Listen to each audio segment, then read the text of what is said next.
इस योग निद्रा आज की इस योग निद्रा सेशन में आप सब साधक साधिकाओं का स्वागत है, अभिनंदन। इस मेडिटेशन के द्वारा मैं आपको ईश्वर चिंतन में जीवन बिताते हुए अंतर्मन मार्गदर्शन करूंगी। इसके अंत में आप अधिक एनर्जेटिक, रिलैक्स व स्वस्थ महसूस करेंगे।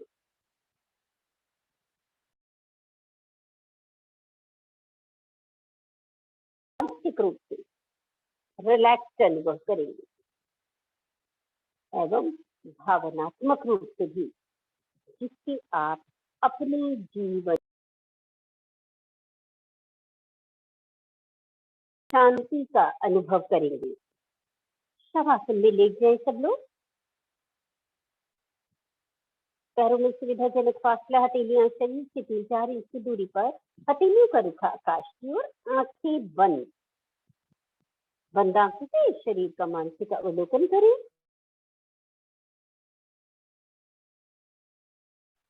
शारीरिक व मानसिक रिलैक्सेशन के साथ यह प्रक्रिया हमें हमारे चेतन मन से, कॉन्शियस माइंड से निकाल कर सीधे अवचेतन मन, सबकॉन्शियस माइंड तक पहुंचाती है और सकारात्मक विचारों से भर देती है। कमर गर्दन सीधी, हथेलियां आकाश की ओर, पैरों में फासला, शरीर पूरी तरह से ढीला, बिल्कुल ढीला। शरीर में कोई हलचल नहीं, पूरी जागरूकता बनी रहे। शरीर आपका इस समय प्रतिमा की भांति अडोल, पूरी स्थिरता बनी रहे। मन से संकल्प लें कि मैं ये योग निद्रा करने जा रहा हूँ या जा रही हूँ। संकल्प आपका जन सेवा, मानव सेवा से जुड़ा हुआ है। ईश्वर मेरी इसमें मदद करे। अपने अंतर मन की शांति के लिए मैं ये प्रयोग कर रही हूँ। अनुभव करें कि अंगूठे से मस्तिष्क तक प्रत्येक अवयव आपका ढीला हो चुका है, शिथिल हो चुका है। ध्यान रखें, शुरू से आखिर तक नींद नहीं लेनी है। मेरे निर्देशों का बौद्धिक विश्लेषण नहीं करना है, विचार नहीं करना है। मेरे निर्देशों का पालन करें। कोई विचार आए तो अन्य पूरी तरह से मानसिक विश्राम पाने के लिए अपनी सोच को छोड़ दें। तन और मन को एक करें। लगाएं मन को शरीर के अंतरंग अंगों को देखने में, ताकि मन बाहर भागना भूल जाए। मन में ये भाव लाएं कि मेरा पूरा शरीर तन मन के साथ, जब मन मेरा शांत हुआ तो विचारों की श्रृंखला भी, विचारों का आवागमन भी कम हुआ और धीरे धीरे विचार शून्य अवस्था बनी। मन बिल्कुल शांत। एक धीमी और गहरी श्वास लें और धीरे से छोड़ दें।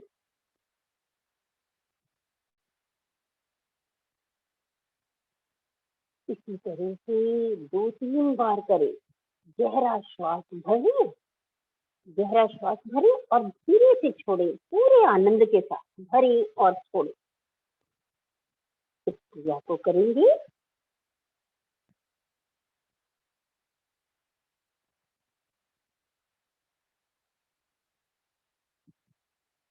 आराम से भरें, आराम से छोड़ें, करते जाएं। कोई हलचल नहीं, पूर्णतः विश्राम, पूरा ध्यान श्वासों पर, आती जाती श्वासों पर।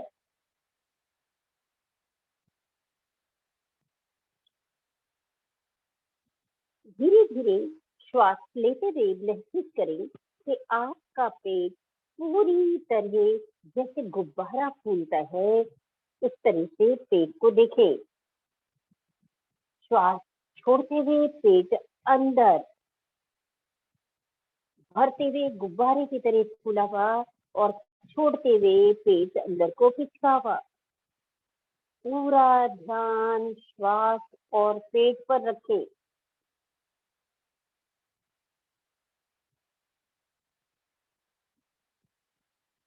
श्वास जितनी धीमी उतनी गहराई तक जाएगी। शांत भाव से श्वास लेते और छोड़ते रहें।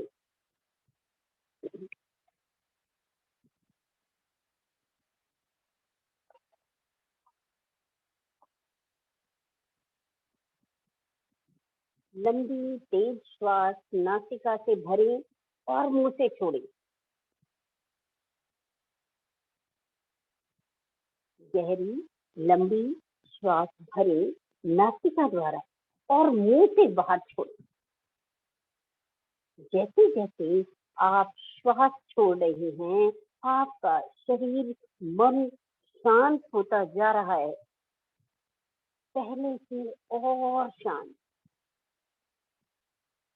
हर बार श्वास छोड़ते हुए अपने शरीर को ढीला और ढीला, एक एक अंग पैर के अंगूठे से सिर तक ढीला छोड़ते जाएं।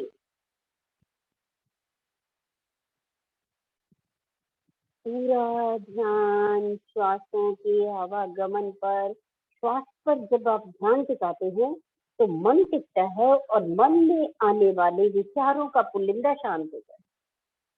विचार आना तो स्वाभाविक प्रक्रिया है।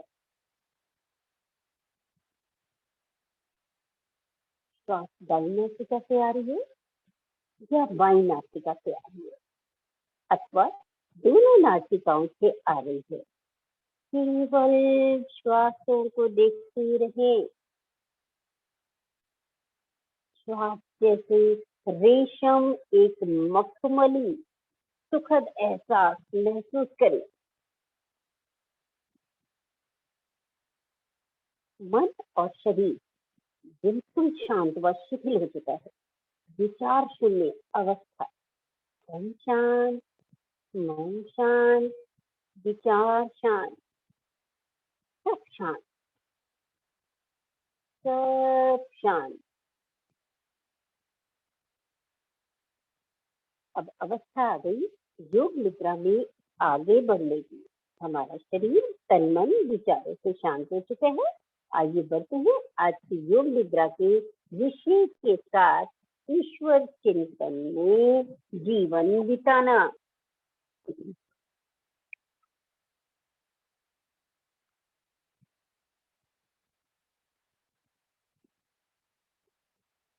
हम दिव्य चेतना में ही विशुद्ध आनंद को प्राप्त कर सकते हैं। केवल ईश्वर चेतना में ही रहकर ही हम सुखी रह सकते हैं। यदि आप ईश्वर को सदा अपने साथ रखते हैं तथा अपने कर्तव्यों को ईश्वर चेतना के साथ करते हैं तो आप सबसे सुखी व्यक्ति बन सकते हैं। जो पूर्ण संन्यास तथा पूर्ण आध्यात्मिकता के बीच का मार्ग प्रदान करता है। योग का पथ आत्मा को परमात्मा से मिलाने का विज्ञान है। एक उदाहरण देना चाहूंगी। राजा शुक्रदेव और राजा जनक के बीच ईश्वर संबंधी चर्चा चल रही थी। कई घंटे हो चले थे। अचानक सेवकों ने खबर दी कि आपके महल में आग लग गई है। राजा जनक शांत व अचंचल थे और ईश्वर चर्चा का आनंद ले रहे थे। सेवकों ने फिर स्थान छोड़ने का निवेदन किया कि आग महल के अंदर तक पहुंच गई है। परंतु राजा जनक शांत होकर ईश्वर चर्चा में व्यस्त थे, मस्त थे। राजा शुक्रदेव अपनी पुस्तकें बचाने के लिए आगे उठे ही थे कि राजा जनक ने हाथ उठाया तो आग शांत हो गई। राजा ने कहा, आसक्ति ही, जो लगाव है, यही दुख का कारण है। किसी भी चीज के प्रति मोह होना।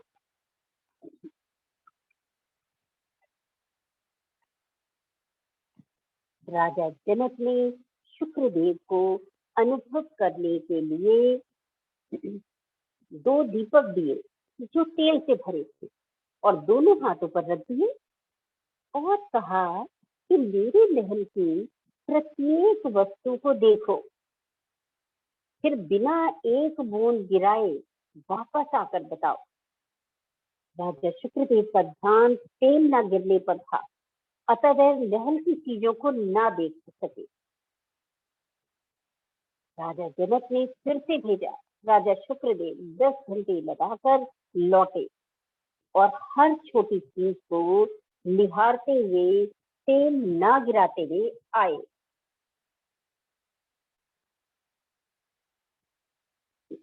चीजों की जानकारी देते रहे और सफल रहे। अतः मानव को निरंतर ध्यान के द्वारा अपने मन को इस तरह प्रशिक्षित करना चाहिए कि वह अपने दैनिक जीवन के आवश्यक कर्तव्यों को पूरा करने के साथ अपने भीतर ईश्वर चेतना को बनाए रखे। याद रखें कि यदि वे अपनी दिनचर्या में गहरे ध्यान को जोड़ लें तो सांसारिक जीवन अनंत शारीरिक व मानसिक रोगों से मुक्त हो सकता है। कार्य फलों की आसक्ति से रहित ध्यान एवं कार्य द्वारा संतुलित जीवन भगवान कृष्ण के जीवन का उदाहरण है। ईश्वरीय शांति के बिना कार्य करना नरक है। आत्मा में निरंतर झलकते ईश्वरीय सुख के साथ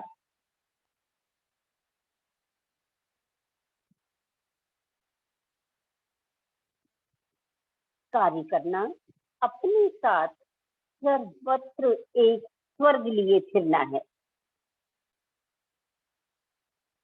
सुहावने वातावरण में निरंतर चिंतित रहना नरकवास है।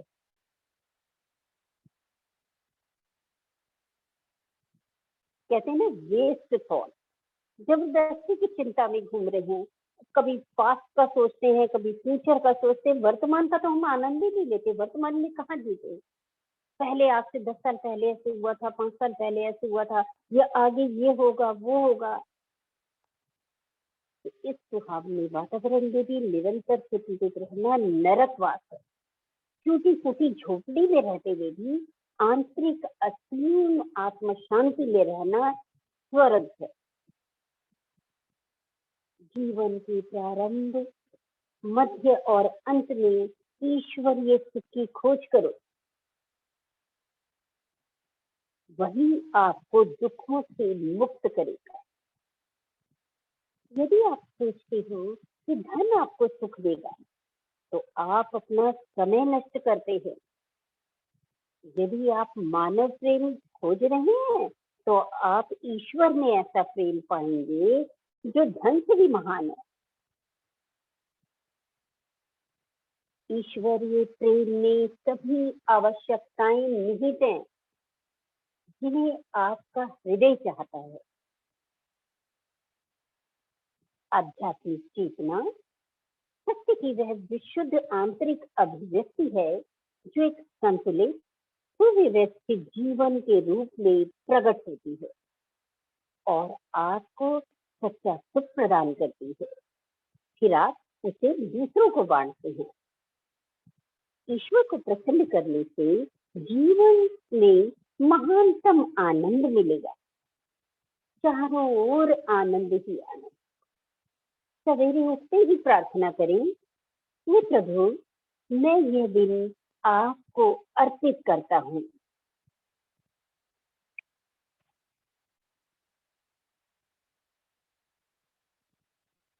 शरीर पर अब कुछ अहम का शासन नहीं है, इसमें केवल केवल आप निवास करते हैं।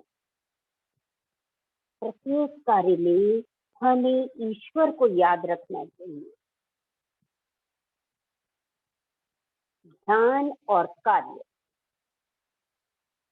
दोनों कार्य करना अपने साथ सर्वत्र ध्यान और कार्य दोनों जरूरी हैं। ध्यान में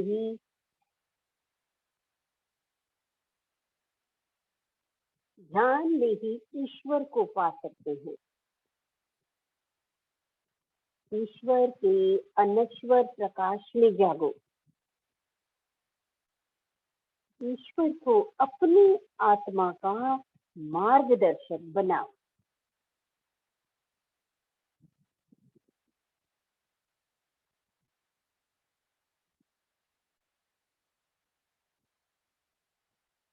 बहिर्मुखी मानसिक चंचलता को शांत करो।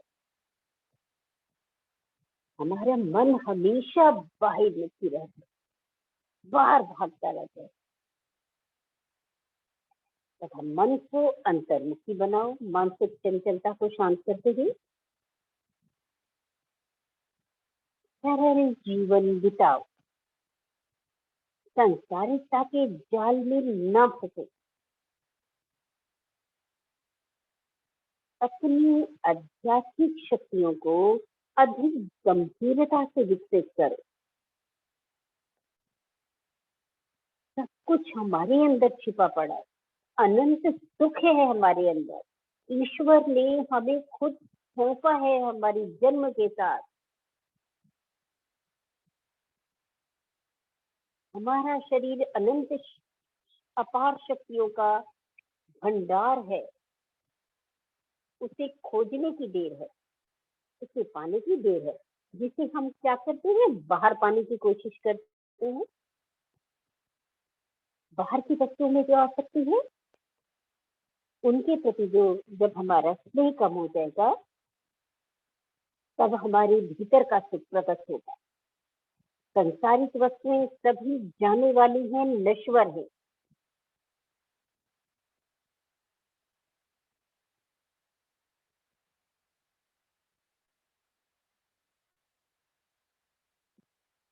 जब हम बाहर की वस्तुओं के प्रति जो हमारी आसक्ति है, उससे सुख लेना छोड़ देते हैं, हमारे भीतर का सुख प्रकट होता है और हमें स्वयं आत्म अनुभूति होती है। वो व्यक्ति मानव रूप में ईश्वर की सेवा में रत रहता है।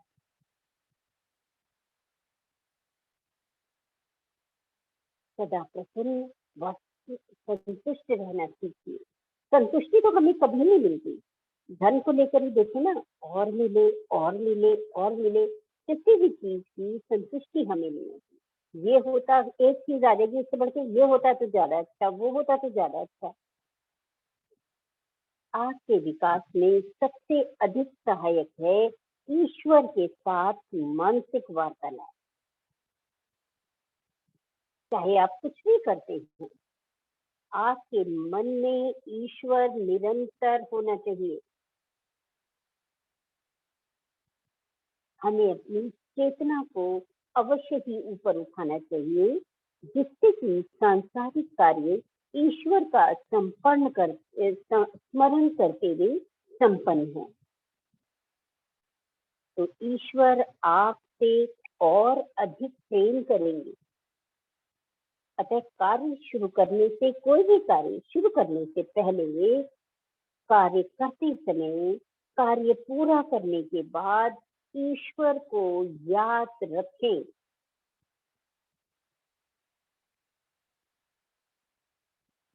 आपका मन दिन रात ईश्वर पर रहना चाहिए। आप कुछ भी कर रहे हैं, भीतर से कहते रहें, प्रभु मुझे दर्शन दो, आप ठीक यहाँ हैं, आप सूर्य में हैं,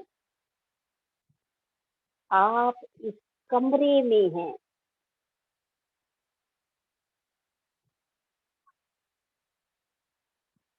आप मेरे दिल में हैं।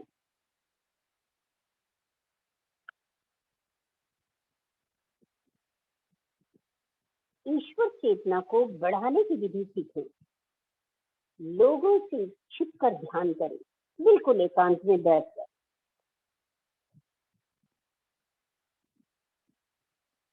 उनसे कहें, प्रभु आप कितने अद्भुत हैं, कितने आश्चर्यजनक। मैं आपसे प्रेम करता हूँ और अपना काम भी करते रह। गीता के श्लोक में श्री कृष्ण कहते हैं, अपने मन को केवल मुझ में लगाओ, अपने विवेक को, जागरूकता को मुझ पर एकाग्र करो। मन निस्संदेह तुम सदा मुझ में निवास करोगे। अपने हृदय में ईश्वर सानिध्य के सागर के स्पंदन को अनुभव करो। अपनी चेतना के पीछे प्रभु के प्रेम सागर को अनुभव करो।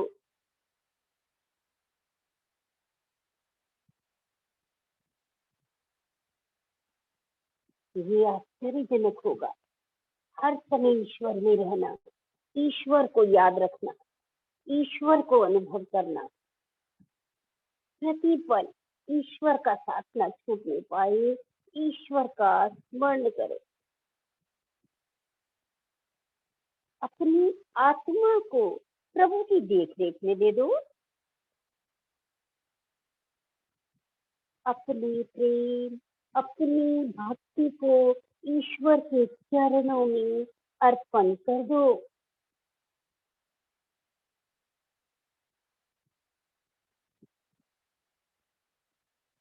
स्वयं का संपूर्ण बन जाए तो ईश्वर सामने से पुकारा जा सकता है।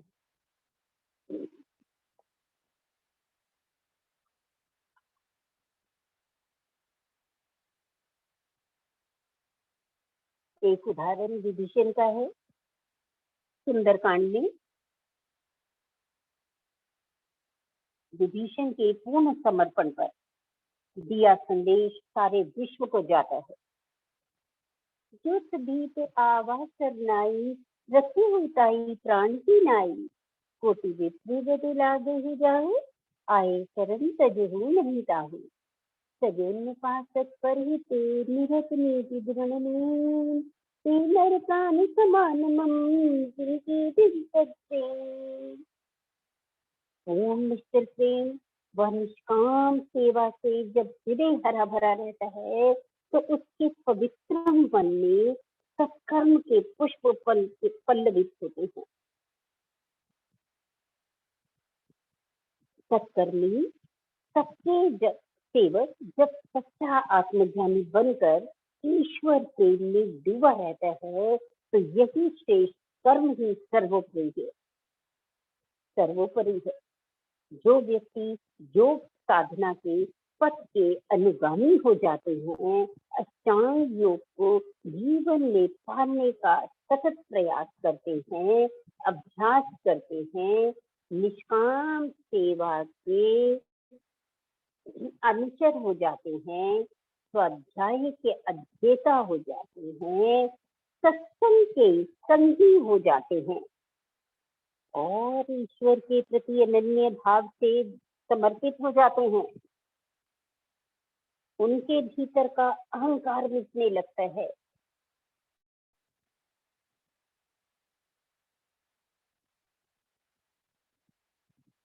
हमारी चेतना का प्रकाश जब जब जगमगाने लगता है तो अज्ञान रूपी संपूर्ण अंधकार मिट जाता है। स्वयं की तलाश करें। 1 घंटा ब्रह्म मुहूर्त में अकेले बैठे अपने आप को समय दें। केवल ईश्वर चेतना में रहकर ही हम सुखी रह सकते हैं। सभी धर्म ग्रंथ महापुरुष यही संदेश देते हैं, आनंद के लिए पुकार करो, ईश्वर की स्तुति करो। यदि हम ईश्वर के नियमों के अनुसार चलें तो उसकी समस्त संपदा का महान भंडार हमें सहज ही मिल जाएगा। अपनी पूर्ण गरिमा से हमारे आगे खुल जाएगा।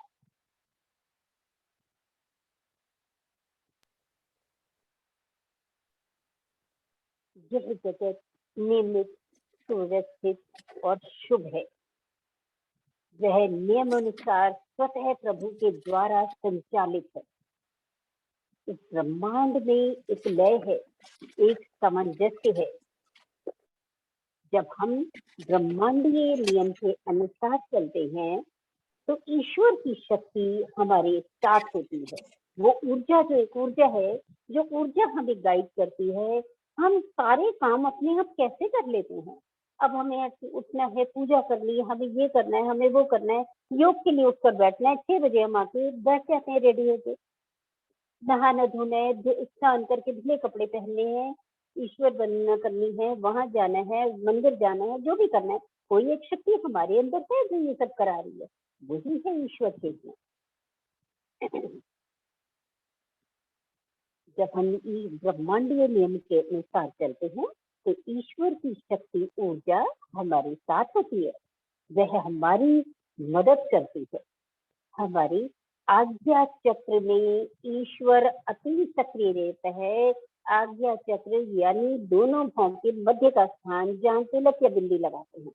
हम ध्यान का केंद्र अधिकतर इसी चक्र को बनाते हैं। जब भी हम मेडिटेशन करते हैं, ध्यान करते हैं, हमारी सूचना प्रायः वहां बनी रहनी चाहिए। चिंतन के मौन में प्रवेश करें तथा ईश्वर की कार्यकुशलता से जुड़े। ईश्वर से इस चक्र के द्वारा प्रभु की शक्ति की कार्यशीलता से जुड़े। वही चक्र आज्ञा चक्र। ईश्वर से एक रूप होकर सभी कार्य करें। योगारूढ़ होकर ईश्वर विश्व में सर्वत्र विद्यमान है, सर्वत्र विद्यमान है। वही सब कुछ देख रहा है। हमारी सत्ता, हमारा जीवन, चहल पहल उसी में है। मनुष्य ने, प्राणियों ने जीवन शक्ति के रूप में ईश्वर ही जी रहा है।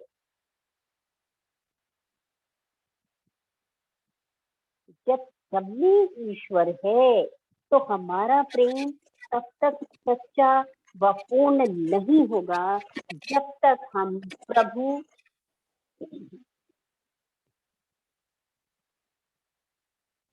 की सृष्टि को, हर वस्तु को प्रेम नहीं कर पाते। अनुभव करें कि सभी वस्तुएं, सभी प्राणी हमें प्रेम देते हैं।